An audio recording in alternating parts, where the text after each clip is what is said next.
Quería preguntarles una cosa. ¿Ustedes comen todos los días? Sí. Yo no. Yo no tanto. ¿Y la cena? Ah, no, yo no como cena. ¿No hay cena? No. En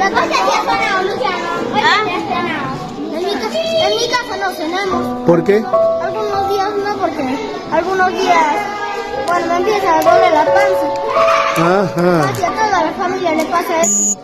¿Y por eso no cenan? Hermano, yo no. ¿Sabe qué comí hoy día? Yo me junté yo con él me junté a las 12. Sí. Tomamos café.